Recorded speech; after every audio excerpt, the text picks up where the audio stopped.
see all that? That's art. Promise Magnum Pop-Up Podcast. I am... Where are we? We are the Warehouse Art Hotel. Downtown Winston-Salem. I do know that. We're in downtown. But my good friend Zach invited me out here. Why? Because he just had a gallery opening, was it last week? About a week and a half ago? It was May the 1st. May 1st, that's right. That was. I don't think it was last week, I think it was one before. Yeah. Mm-hmm. Yeah, because I was tired.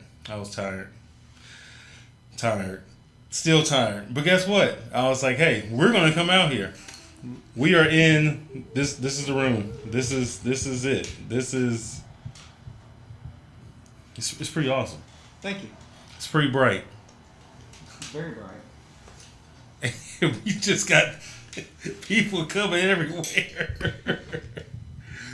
All right. Let's get started. I don't even know where to begin. Zach, go ahead and reintroduce yourself. Okay. For those people that didn't see the last podcast. That's right. I'm Zach McCraw. I live in North Carolina near Winston-Salem, and I'm an artist, and this is my show called Treasure. That's pretty cool. Yeah, that opened because all my treasures are in the room. It opened May the 1st here at Hades Warehouse Art Hotel. Pretty awesome. Hey. So, and this is a hotel room as well. Yeah. So this is called the gallery room. Gotcha. And people get to, it changes up every month with a different artist. Cool. And part of the bookings of this hotel room actually go to the artist that's showing in the gallery room. Oh, that's cool. Yeah. And so the guest gets to stay in, basically in the brain of the artist showing, and in this case, the brain of Zach McGraw. A lot. No, Oh, okay. Wait, the glasses have changed already. We're going to play a drinking game. How many times Zach changes his outfit? That's how many shots you have to take. It's really bright in here. It's going to...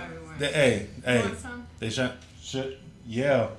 Yep, there you go. They done got me. So... Try those on. I'm going to try these on, and they don't even... Okay. Yep. There you... Yeah. Nope. And I just broke it. I just broke it. Those are in... No, give them back to me. Those are in tens. Those are... Okay, cool. So we're going to do this. Another boat. There you go. Pop-Up Podcast. Doing it. Oh, yeah. Real? Wow. Oh, yeah. Now I look proper old lady. There you go. So, all right. So you had an opening here. Funny story, too. Somebody actually has his room today. It's right, yeah. So we actually are hurrying through this interview as well. But how did you acquire this place? How did you think about this? What was the first thing you thought about when you got this? Yeah, sure. Disappeared, is that all right? So I've lived here for probably about 17 years in this building. Gotcha. And when I lived here, we were the king and queens of downtown. There was nothing going on down here. Oh, yeah. It was abandoned. Were you around then? No, I wasn't. Okay. It's all right. So we had an artist collective here. Long story short, there were about, at the most, 21 people that lived up here, and we were all artists. Cool. And basically a lot of music, a lot of art. So what happens, and what's happening everywhere in the world right now, is developers come in. Well, let me start with, the artists will find an old abandoned part of town. Mm-hmm. They'll set up a sort of cultural spot, which catches the eye of developers. They come in and they look around and they're like, oh, we could make a ton of money here. So they infiltrate the area, they put millions and billions of dollars in, they develop it, and unfortunately, the artist always, who originated, who was the first, planted the first flag, you know, of this in particular dying tobacco town, they get priced out of their original building. So, you know, property taxes go up, and the basic gentrification phenomenon that's happening all over the world. So this art hotel is a direct response to the cultural deficit that came with the gentrification, and all of the artists couldn't afford to live here. So this is sort of an algorithm to survive as an artist and how to keep it going, and just basically that, you know. Well, so that's, I mean, that it seems like an awesome idea, especially when you're saying people who stay here, and whoever's doing the art gets a cut or whatever of how everything goes. Was that your idea? I guess that's so the idea came really naturally. See, that's cool. Because we were an artist collective. There was also a lot of people have history with this building in particular. Zach, you can speak on this. Yeah, definitely. But we didn't want to, you know, a lot of times these places, what would happen if this didn't happen? I can guarantee you would become lawyers' offices or luxury apartments or something, because that's what happens. So my intention here was to not lose the spirit of all that history that really made a lot of people in this town, inspired a lot of people, and I mean made them inspired. So I just didn't want to lose that history, so it just seemed like the go-to, like, the only way to pay the bills here, maybe we, instead of luxury apartments, maybe we can Airbnb it. Well, let's take it a step further, and let's have a responsibility to the community, and to what our mission here is basically all about the artist, you know? Gotcha. So do you think this idea is easily replicable, or can be easily replicated in other areas that may or may not have something like this? Because I know, you know, you have a lot of different districts or whatever, art districts or whatever, but they might have had the luxury apartments move in or whatever. So do you think that's something? I think any community that is finding themselves in this position, that, like I said, it's happening everywhere, from here to Venice, you know. But if and luckily Airbnb has made it possible, or these, you know, gig economy aspects like Uber, and, you know, where you can work for yourself basically. Definitely. So it's just kind of turning that into, I think when you do something like Airbnb, at least from where I'm coming from, that community responsibility is important, and to maintain that. I'm not a fan of buying up properties all over town and turning them into Airbnbs, because we are also looking at a housing crisis. That's right.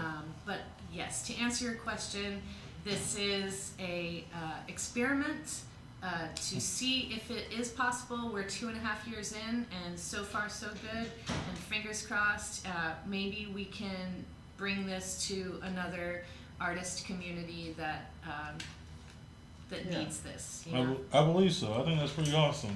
Is that you have anything you want to add? Well, yeah, definitely. Because I started playing music in a group down here around 2004. When I don't think the bar was downstairs yet, was it? It was just might have been B.R.B. Probably, but it was just kind of, everything was really free, and it wasn't really a business. But there were shows every night. Cool. And we could show up. We could show up any night of the week with our gear and just play downstairs. That's cool. It was like a really free. There are art shows going on in the back. And then when Cranky's kind of became a big coffee shop, it took over everything downstairs, and so it was a big. A restaurant. Yeah, but it was a big relief too to see that when you open up the hotel that it was continuing what the building had always kind of been about. Gotcha. And what had always kind of been going on here didn't die out when the first floor, became Cranky's. Gotcha. Now is that relationship between y'all and Cranky's, is that a good one? Because Cranky's is kind of hip. Cranky's is hip. Really good coffee. Sure, they were facing the exact same thing we're facing. Gotcha. And they had to make moves to survive as well. So their survival was based on, very risky, but they decided to go in the restaurant direction. Gotcha. So that being said, they needed a lot more space. So we used to have downstairs a gallery. Mm-hmm. We used to have an artist space. We used to have a stage where lots of international, worldly acts played down there all the time. Cool. So they had to remove those to make way for their restaurant to be able to survive in this as well, this economy, and take advantage of it. Gotcha. So I'm not trying to there's a little bit of that. We wouldn't be as successful if there weren't an innovation quarter that, definitely. So thank you for helping support artists. It's just a matter of cool thing about artists is that we're what is the word? We're moldable. We can adaptable. Mm-hmm. Thank you. We can think outside the box, work around it, Mm-hmm. survive basically. Mm-hmm. So this is that's all that was. But definitely downstairs, getting all those things removed, this is a direct reaction to that, and that it needed to happen or it wasn't going to happen. Right. And if it wasn't going to happen, then who knows I can guess what would happen, but here we are, and no, it's very dope. We're doing it, so because this whole little building has awesome stuff. Like I said, we talked about Cranky's, and then you have Jeff, where I shoot NC Brew Crew sometimes down there at the Tin Cup. He also has opened up a soft serve Joseph. shop. Joe, yeah. The hairdresser. Mm-hmm. A bike rack or a bike shop or whatever. Then you have Cycle Your City. There's Pink Rhino. Yep. And and then like 2 more bars, right? Fair Witness. And this block has a lot of history. And actually, everyone's very, and I say this not literally, but we're all incestuous. There's a lot of people that own this, that own that, and we're all doing our best. And Tin Can. Fair Witness, their owner, Tim Nolan, has a direct history with here. He was a resident here. He lived here. He made music here. So this block is a vortex of itself, and kind of like Game of Thrones, we're holding on to it.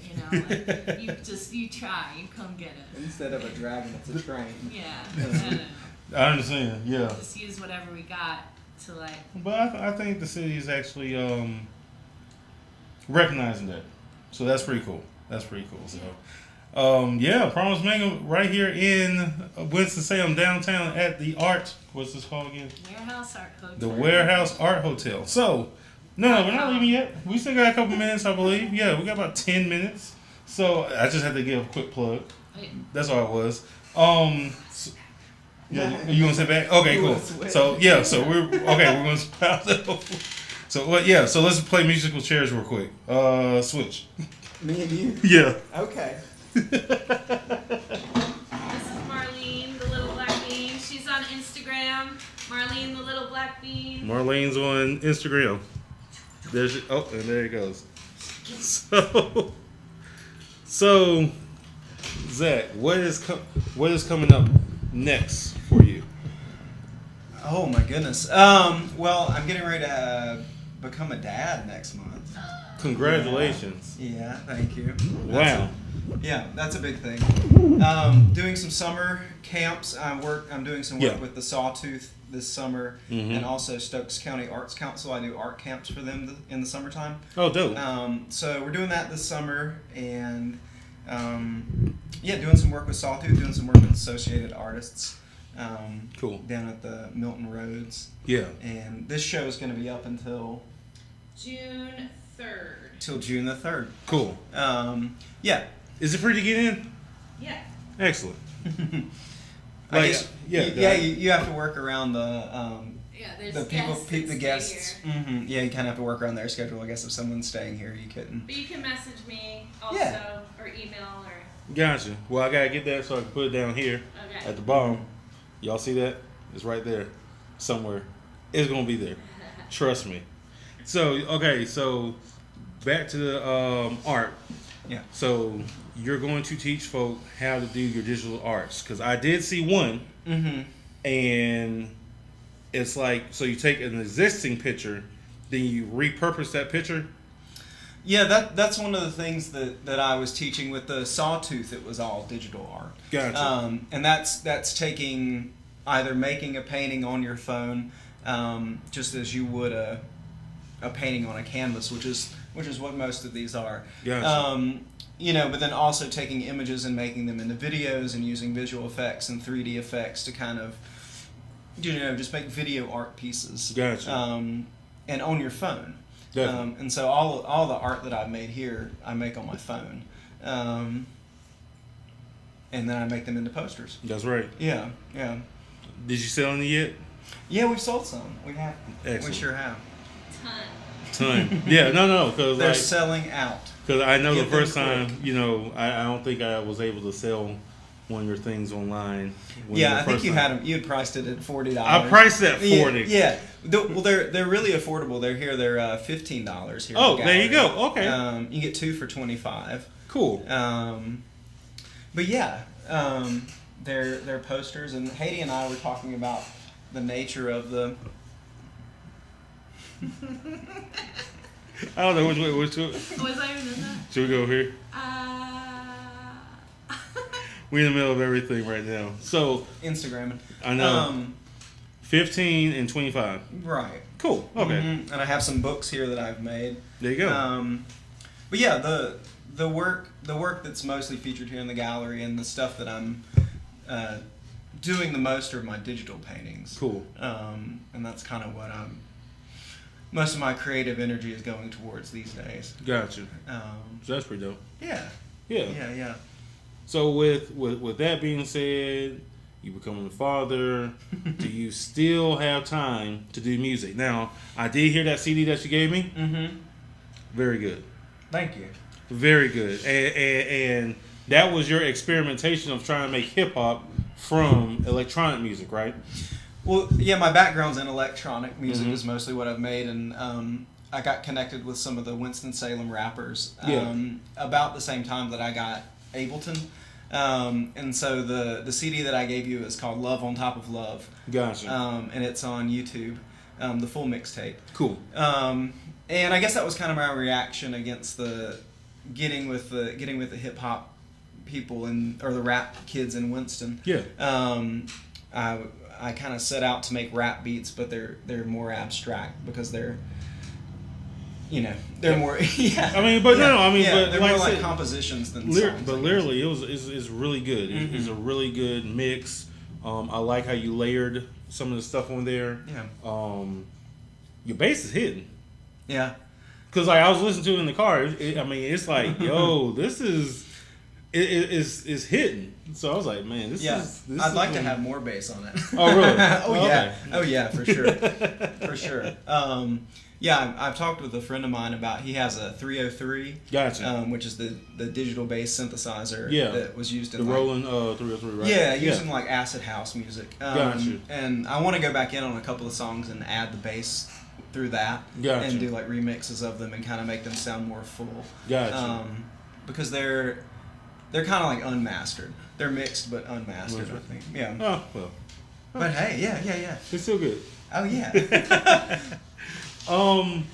Yeah. So I'm guessing it's that time because 6:15 we gotta be out because somebody's gonna be here at 6:30.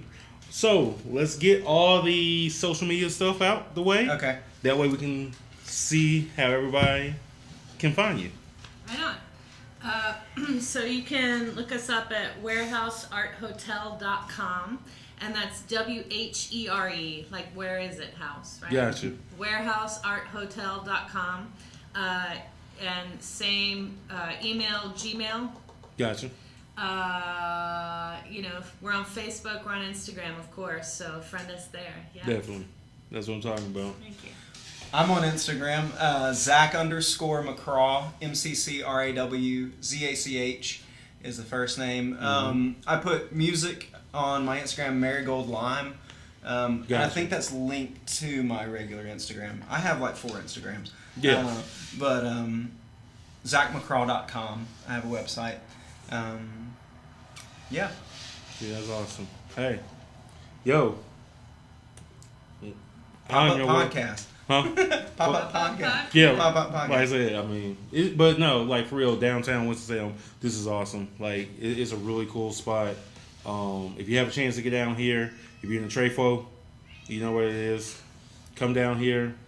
Hey, it's pretty fun. Promise Mangum, Pop-Up Podcast. Next time, we're around. I probably won't wear glasses. But safety first, I guess. Talk to y'all later. Peace. Bye.